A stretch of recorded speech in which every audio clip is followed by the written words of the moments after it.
होते हैं वो 3n होते हैं। उसमें से ट्रांजिशनल कितने होंगे 3, रोटेशनल कितने होंगे 2, अगर मॉलिक्यूल लीनियर है वाइब्रेशनल कितने होंगे 3n-5। This was for linear. और नॉन लीनियर की अगर बात की जाए तो नॉन लीनियर के केस में हमारे पास ऐसा होता है कि नॉन लीनियर के केस में ट्रांजिशनल डिग्रीज ऑफ फ्रीडम 3 होते हैं, रोटेशनल 3 होते हैं, और जो वाइब्रेशनल डिग्रीज ऑफ फ्रीडम होते हैं वो हमारे पास 3n-6 होते हैं। ठीक है, नाउ द क्वेश्चन इज, अभी ये क्वेश्चन एग्जाम में पता नहीं मैंने वैसे कहीं देखा नहीं है बट आने के चांसेस पूरे पूरे।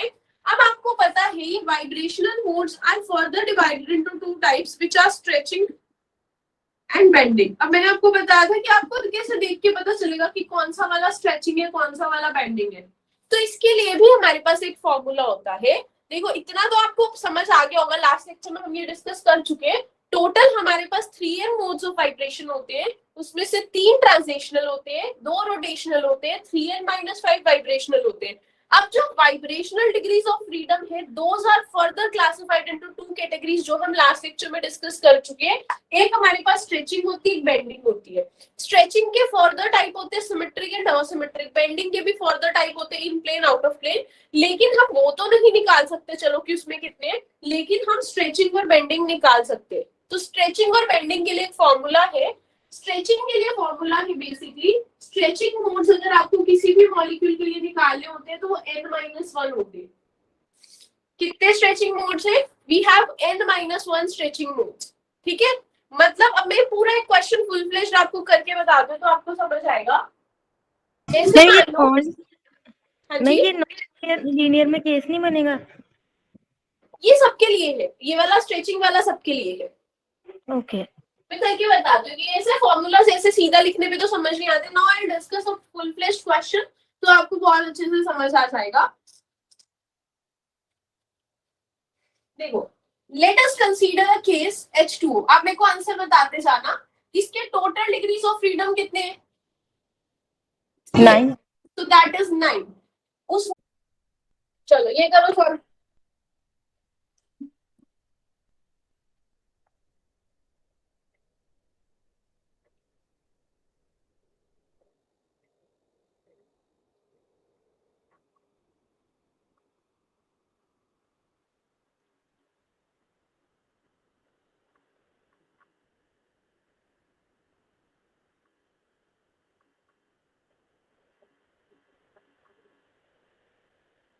इन तीनों के लिए चलो 3 रहने दो,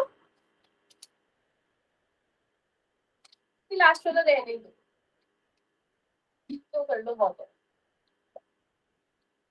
ऊपर वाला सॉल्व हुआ, कैसे करना है ये मैं बता देती हूँ। Calculate Kc for this reaction. इस रिएक्शन के लिए केसी निकालना है तो यहाँ पे क्या होगा, Kp is equal to Kc RT की पावर। कितनी आएगी आरटी की पावर? हाँ जी, आरटी की पावर कितनी होगी? 1। 3 minus 2 1। We have to calculate Kc, so Kc is Kp RT। Kp कितना है? Kp है हमारे पास 3.5 into 10 raised to power minus 23। R कितना है? 0.0821। T कितना है? T is 300। ठीक है, now you have to solve this। आपको इसको सॉल्व करना पड़ेगा। कट करना है तो इसकी पावर 10 ले आओ, फिर इसको 7 पे कट कर दो, ये हो जाएगा 60 पे। ठीक है, फिर इसकी पावर ऊपर 4 लिख दो, तो इसको सिंप्लीफाई करेंगे तो 7/821 -19 और दो नीचे से क्या,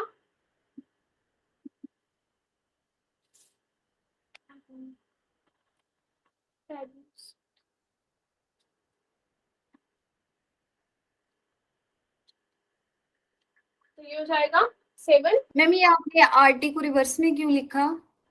क्योंकि मतलब नीचे क्यों लिखा? अब हमें केसी निकालना है ना, तो फिर ये तो आरटी तो नीचे आ जाएगा। ओके मैम, ठीक है ठीक है। Now you can solve this. आप इसको सॉल्व कर सकते हो। कितना आ जाएगा ये 10 raised to power -19 और ये आ जाएगा फिर -2 10 raised to power 21। इसको सॉल्व करोगे आ रहा आंसर 26 तो नहीं आ रहा, फिर सॉल्व कर लेना इसको, हो सकता है आ जाए। और ये हमेशा याद रखना कि आपको केल्विन में ही लेना है। ठीक है, अरे ये कैलकुलेशन समझ आई। केसी निकाल, अगर केपी निकालना है, केसी निकालना है तो ये आरटी डिवाइड में हो जाएगा। इसकी आप वैल्यू पुट करोगे, you will get your final answer. इसका बताओ क्या होगा। इसका जो आंसर आ रहा है ना, आंसर मैं बता देती हूँ। फर्स्ट का तो केपी इज इक्वल टू केसी आ रहा है। केपी इज इक्वल टू केसी नहीं, क्वेश्चन तो देखो निकालना क्या ऑप्शन है इसके। ऑप्शन है इसके, लेट्स सपोज आरटी, आरटी की पावर 0, आरटी की पावर 2, आरटी की पावर माइनस, आरटी की पावर 0 आएगा मैम। ये है। आरटी की पावर 0 है। अगले वाले का बताओ, सेम ऑप्शन है। ये 1/RT की पावर 2 आएगा मैम। अब बताओ हाँ जी मैम, फर्स्ट ऑप्शन आ जाए। फर्स्ट आ जाएगा। करें सॉल्व इसको। देखो ये वाला कैसे होगा, N2 + H2, ये किसके इक्वल हो जाएगा, Kp is equal to Kc, RT की power 2 - 2, so that will be Kp by Kc equals to RT की पावर 0, मतलब 1 के।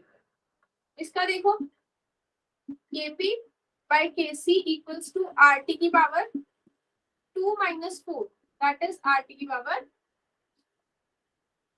समझ आया सबको। तो इस तरह से हम ये क्वेश्चन सॉल्व करेंगे। मैंने बहुत इजी क्वेश्चन से स्टार्ट कराई है। अब हम मेन अभी क्वेश्चन, रब मत करना मैम, अभी रब मत। ओके ओके, तो ये तो कर दूं ना। मैं अभी अब हम सबसे इंपॉर्टेंट क्वेश्चंस कर रहे हैं इन चैप्टर, इस चैप्टर के, जो मेनली जो एग्जाम में पूछे जाते हैं। ठीक है, तो ये वाले क्वेश्चंस है भी थोड़े मुश्किल, ध्यान से देखना इनको।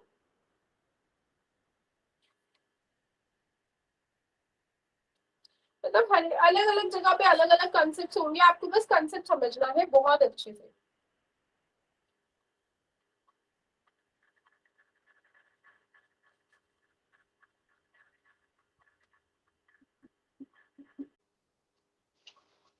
Relation between Kp, Kc, Kx।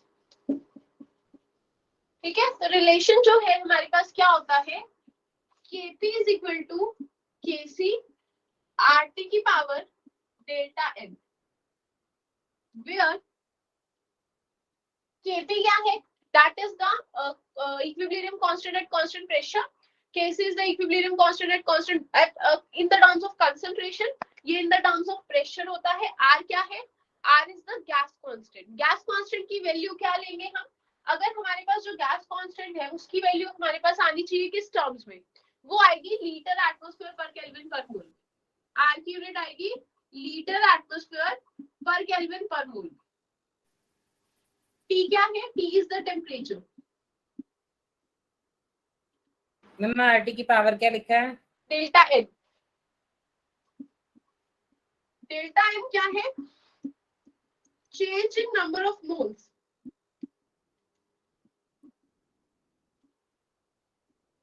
which are gaseous in nature। ठीक है, तो हम क्या लिखेंगे यहाँ पे, डेल्टा एन आप लिख सकते हो number of moles of products minus number of moles of reactants. ये बहुत ज्यादा इंपॉर्टेंट रिलेशन है किसके बीच में, केपी और केसी के बीच में। किसी रिएक्शन के लिए आप केसी निकालते हो क्या जैसे मैं अगर करके बताऊं तो, मान लो ये रिएक्शन है NH3 changes to N2 plus 3H2, तो इसके लिए अगर Kc है तो Kc की वैल्यू क्या होगी, N2 H2 की पावर 3 और NH3 की पावर 2, यही होगा। Kp की पावर क्या होगी, Kp की वैल्यू क्या होगी, Kp होगा मोल फ्रैक्शन ऑफ H2 की power 3, mole fraction of N2 की power 1, mole fraction of NH3 की power 2। This is Kc and that is equal to Kp। ये Kc के इक्वल है और ये किसके इक्वल है, Kp के। तो अब ना इसको मैं थोड़ा सा अगर खोल के लिखना चाहूँ तो क्या होता है हमारे पास बेस।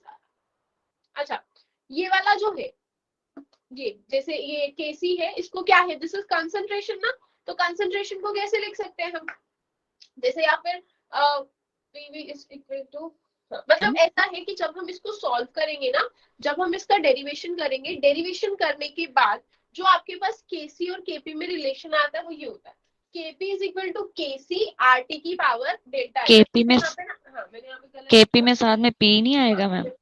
यहाँ पे प्रेशर भी आएगा, ठीक है। So the relation between Kp and Kc is Kp is equal to Kc RT raised to by delta n।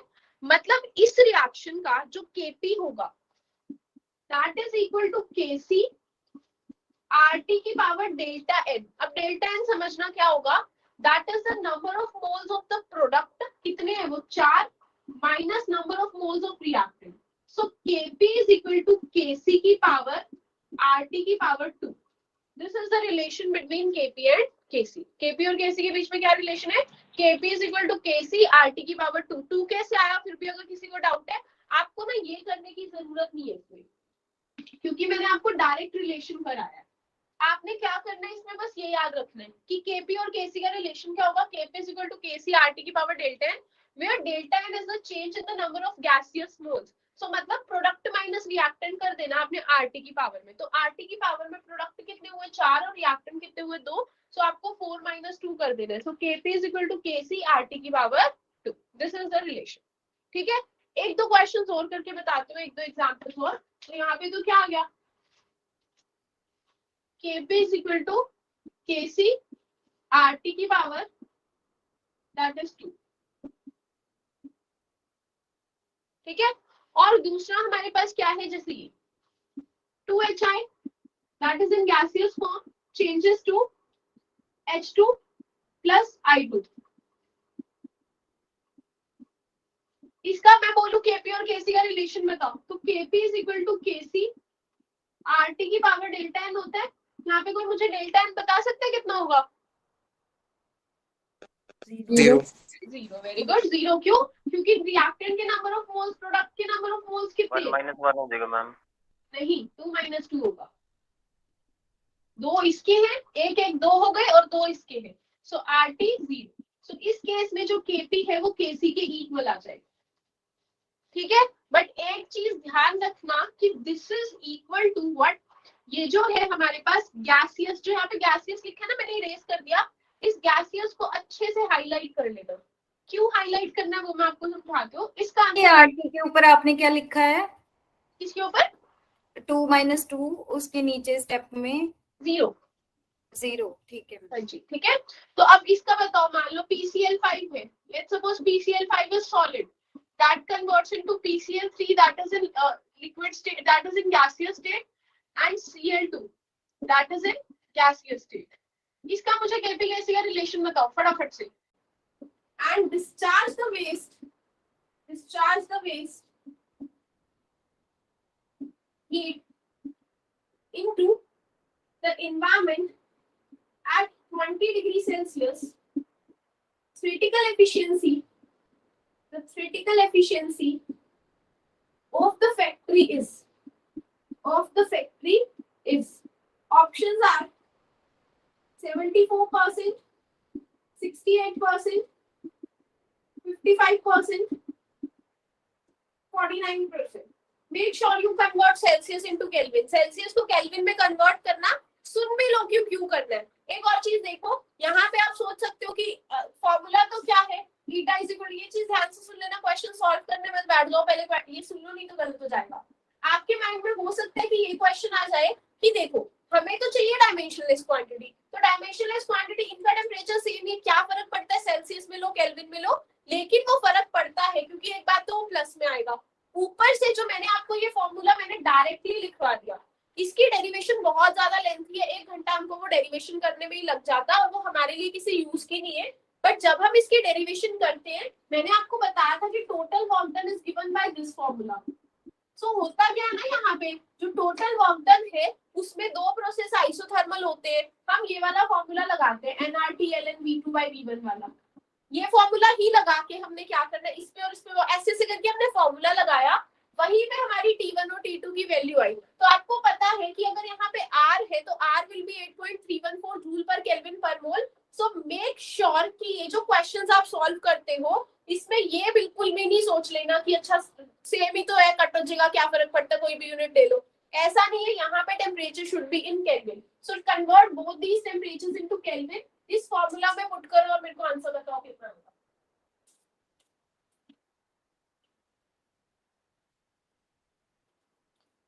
This is a question of masticator previous year exam. एक और question है वो भी करा देती हूँ.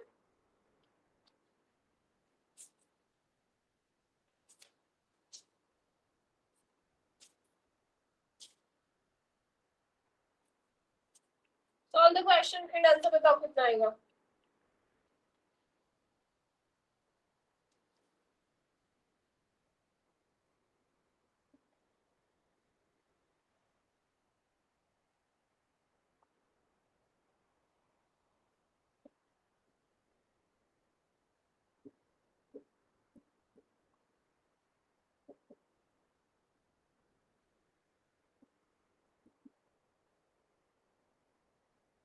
%49 आ रहा है.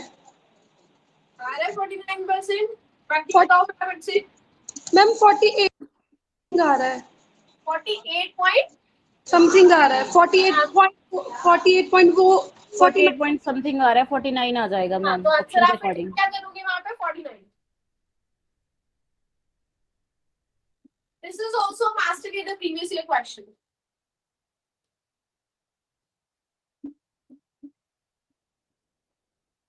ये वाला करो जरा सॉल्व.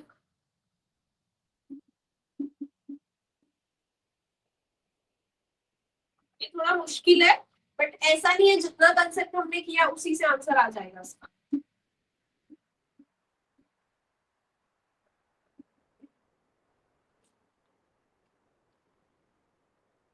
ये क्वेश्चन सबको समझ आया. जिसको हो गया वो दूसरा क्वेश्चन करो. नहीं हुआ तो मैं समझा देती हूँ. 0.6 लिखा है. मैम वो 0.6 है. 453.6 है. हाँ जी, it is 453.6 किलो कैलोरी.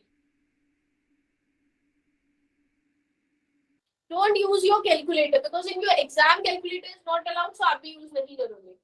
इसमें क्या है, अब मुझे कुछ नहीं दी. इस क्वेश्चन को रीड करके थोड़ा सा अपना एप्टीट्यूड यूज करना. इन्होंने बोला कि फैक्ट्री जो है वो सुपर हीट स्टीम जो है वो 300 डिग्री सेल्सियस पे वर्क कर रही है. सो 300 degree Celsius is the temperature of the source. और इन्होंने देखो बोला हुआ है कि डिस्चार्ज करी इतनी वेस्ट 20 डिग्री सेल्सियस. सो मतलब सिंक का टेम्परेचर कितना है 20 डिग्री सेल्सियस. ठीक है. सो उसके बाद हमारे पास क्या होगा. eta is equal to 1 minus T2 is it is 293 273 plus 20. और ये कितना हो जाएगा 273 570. So if you will solve this you will get answer about 0.48 point something ऐसे आ जाएगा. ठीक है. अब